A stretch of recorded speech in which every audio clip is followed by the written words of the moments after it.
So now we're going to talk about determining the value of obtaining more of our constrained resource. So remember, the ultimate goal when you have constraints is to eliminate them. So how much more would I be willing to pay in order to eliminate my constraint and still increase the overall profitability of my company? So the value of the constrained resource we'll go through with an example. So increasing the capacity of the constrained resource should lead to increased production and sales. So how much would Ensign, that's the company we went through in the last problem, be willing to pay for an additional minute of machine A1? Well, if you remember that with our machine A1, we made all of product 2, but we weren't able to meet the demand of product 1, which had a contribution margin per minute of $24, which means Ensign should be willing to pay up to $24 a minute in order to achieve additional minutes of the machine. That amount equals the contribution margin per minute of the machine time that would be earned by producing more units of product 1. So if we pay more than $24 a minute, then it wouldn't make sense because we'd actually lose money by doing it. But we should be willing to pay up to that contribution margin per minute. So let's go through an example and see if you can arrive at a similar conclusion. Colonial Heritage makes reproduction colonial furniture from select hardwoods. They make chairs and tables. The company's supplier of hardwood will only be able to supply 2,000 board feet this month. Is there enough hardwood to satisfy demand? So I'll give you a minute to figure that out. Give it a pause. And welcome back. You should have said, well, to make chairs, it's 2 board feet times 600, which means we need 1,200 board feet. And for tables, it's 10 times 100, which means we need 1,000 board feet. So then in total, we need 2,200 board feet. If we have 2,000 board feet, we do not have enough.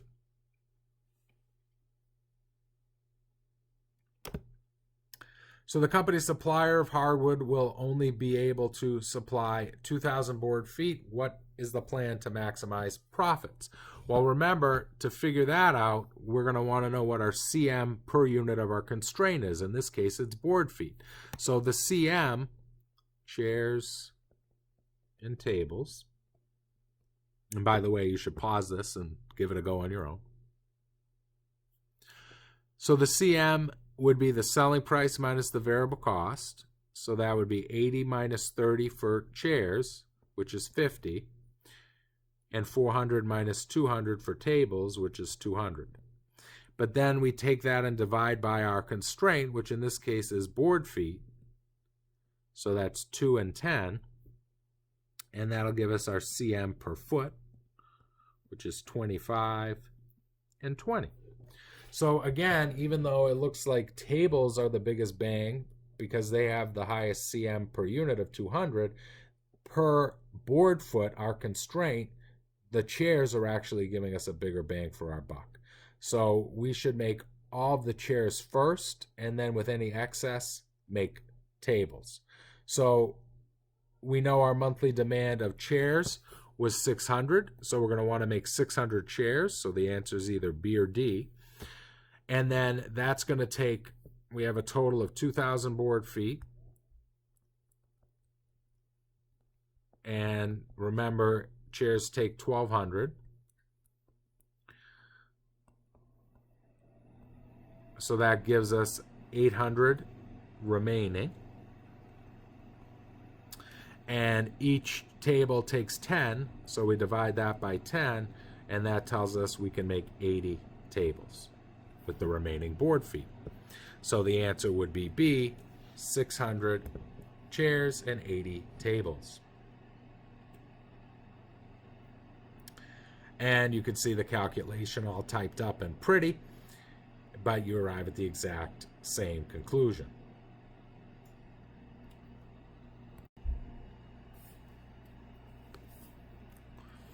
So now, as before, Colonial Heritage, a supplier of hardwood, will only be able to supply 2,000 board feet this month. Assume the company follows a plan we have proposed. How much should they be willing to pay above the usual price to obtain more hardwood?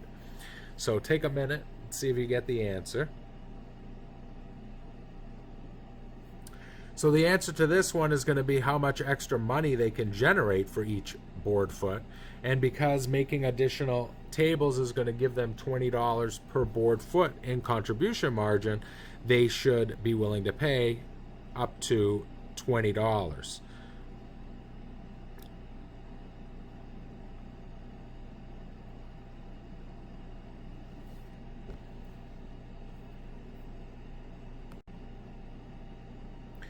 So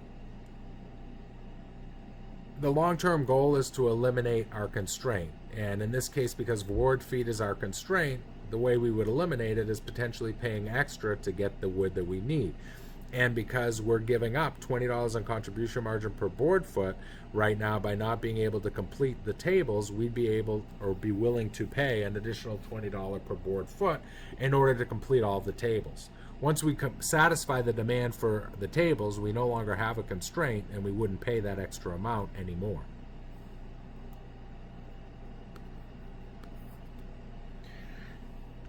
So again, managers need to manage their constraints. So this whole concept that we've talked about with maximizing the contribution margin per unit of constrained resource is something we would do in the short term, because ultimately we want to eliminate the bottleneck.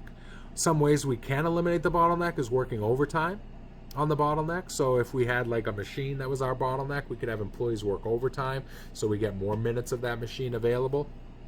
We could subcontract some of the processes that would be done at the bottleneck. In other words, have somebody else do it for us. We can invest in additional machines at the bottleneck. We can shift our workers from non-bottleneck processes to those of the bottleneck. We can focus business process improvements efforts on the bottleneck to try to reduce the amount of time it takes to make a product using the bottleneck. We could reduce defective units produced through the bottleneck, which is going to increase our overall throughput and allow us to make more units with the constrained resource. As we're making these decisions as to what we should do to eliminate the bottleneck, we always want to consider what we get from eliminating it.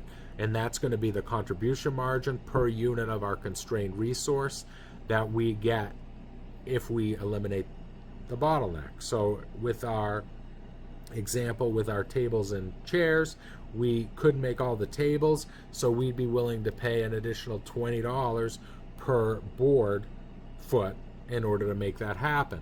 With our example for Ensign, we weren't able to meet all of the demand for product 1, so we'd be able to or willing to pay $24 per minute to get an additional minute of machine A1 in order to eliminate that bottleneck.